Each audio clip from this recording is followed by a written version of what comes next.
Hello there, folks.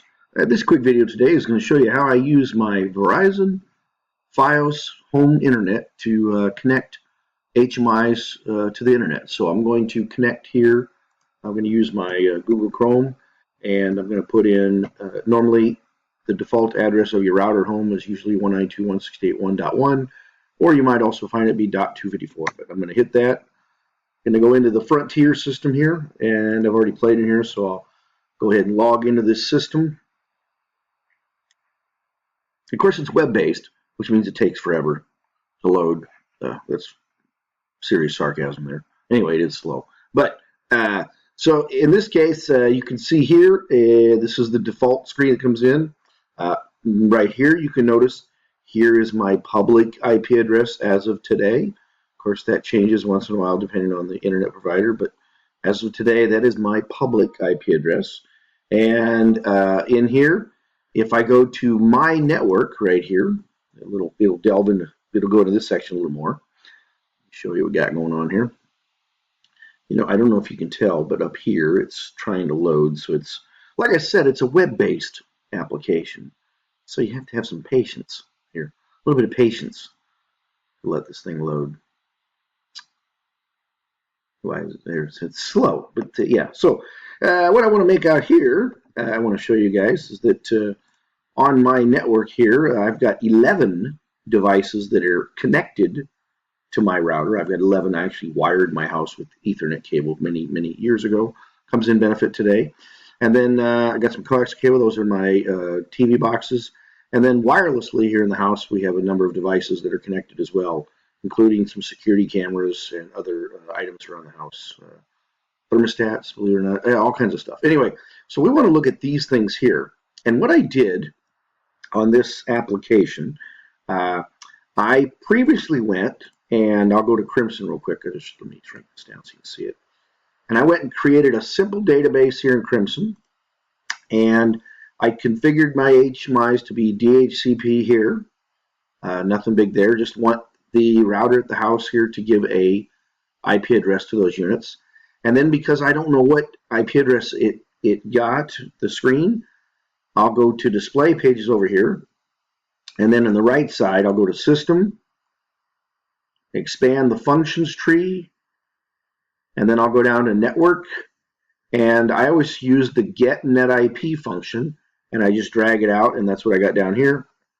And the benefit of that is when the screens get an IP address from the router here at the house, it will show me what IP address it gets, which is pretty nice. The negative, if you go over here and put in a manual address and put an address here, I have found that with the router here at home, it won't recognize that, or it won't even see it. So your intentions are well, but the router here at my house, the one from Verizon, will never see the device. I've also tried to phone Verizon, my internet provider, and nobody answers the phone there. Nobody cares. So you're on your own, folks, when you're dealing with those things. But they sure do love my monthly payment. They do love that. They do cash that check. Anyway, so back here to the network settings. I went through, and you can see I got a bunch of other stuff on the network here. Get down here. Here we go. So by default, these things come in, and they show like a name like Red, Mac ID or something. Well, what I did to make it easier in the programming here of what we're going to try, why did it reset? I have no idea. But if I go down here to, let's see, the Geo10 again. Right here, this one. What I do in this software is I went and renamed the device, and I called it G10. And I found, here's the interesting thing. Probably shouldn't hit apply there because it's going to take forever. But on the screen, you can't see it here in the video, but on the screen, of course, it shows me what IP address each screen got. It's a random number. It doesn't go in any order, but you'll see here in a second. Again, I did mention this is a web-based application. Notice a web-based. Okay, 3 days later, here we are. So when I went in here, let me go back down to the Geo9 here, or G10, Geo9, I'm using 9-inch. This number right here is the number that's actually on the display, so that's how I know it was that unit. So now what I want to do is I want to make this available to the internet. Two things. I want to make the web page available to the internet so anybody can see the web page. And number two, I want to be allow somebody to download to this unit so that we can use this to teach classes over the internet where people can actually connect to these at home or wherever they're at their office, and they can download to them as if they're in front of the unit. That's what we're going to try to do. So to make this happen, I'm going to go up here to firewall settings, and every router that's out there is different. You know, the software is not uniform. It looks different. So this is just this particular one. Let me shrink this down so you can see things a little bit better maybe. I do recommend that, you know, everybody at your home, you've set up your wireless network. You might as well go in here and check this out. You'd be amazed at what you can do. So now that I'm in the firewall settings, I'm going to click over here on port forwarding.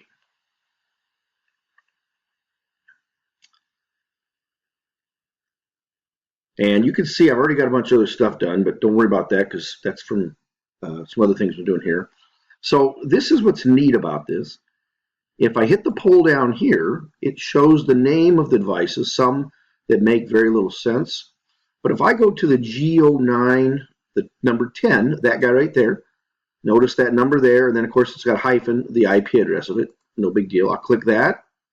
And I want to port forward or open up two ports on this unit. Let me go back to Crimson and show you what ports I want to do. So on the number, that unit, I want to make port number 791 open to allow anybody from the outside world to come in and download to the unit. And then, because you're not in front of the unit, we're going to use the web server, and I'm going to use port 91 for the web page. That way, the student can look at the web page of the real screen in front of them, and they can download to the screen. That's my goal. So I'm going to open up port 91 for the web page, and then back here, port 791 for the download. Okay. So over here, back in my web-based router, I'm going to hit the pull down here. Now you're going to see by default they've got some stuff here, and if you go to show all services, depending on your software, you're going to see the gamut of all these games that people play. I'm not a gamer, but there's gamers out there, and you can see there's a gazillion different games out there. City of Heroes. How about that game? That's what we need right about now. City of Heroes. Anyway, let me go to Land Warrior. There we go. I'm going to go back up here, and I'm going to do custom ports. And this is so simple now that I've kind of figured this out. And of course, so I'm going to open up here. I hate these pop-ups. 791. That's going to be the download. So I'm just going to hit the apply button here.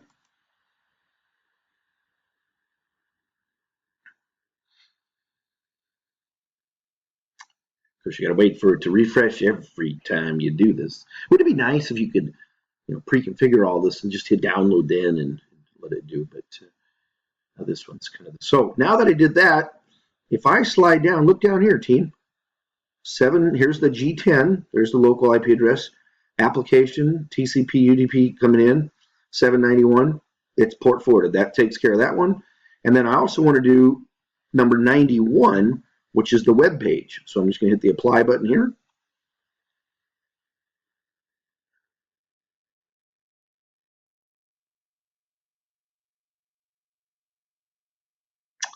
And there we have it. I think it should load here shortly. All right, so now we've got down here, there's number 91 and 791. I believe that is what I've got currently running on this thing. So let's try it. What do we got to lose? So I'm going to go, well, if I go back to the main here, I just want to reiterate my IP address. I'll show you two ways that you can find this. Right here, it shows me my public, or a lot of times what I'll do with customers is I'll have them open up Internet tab, and I'll just have them type, what's my IP address? So if you type that in the search bar, it usually will go out, depending on what browser you're using. Here's my public IP address, IP4, 47.185.255.149. So now what I'm going to do is I'll go up here. I love that number. I'll put that number in right there. But I'm going to go colon, because I want to go into port 91, and let's see if the web page comes up. Port 91. So I'll put 91, hit enter, and let's see what it does here. Bada bing. Would you look at that, folks? And now I can go all the way back to what I started on. To go here, look, there's that browser page showing that IP address. So what am I going to be doing today? Well, I'm going to go through and I'm going to set up all 6 of these HMIs to have internet access and downloadable. And I'm going to see if I can try to teach a class over the internet with this, with these on the web. That's my goal for today in these trying times of the COVID-19. That's my goal. Hey, you have a dynamite day, folks. We'll talk to you later now. See ya.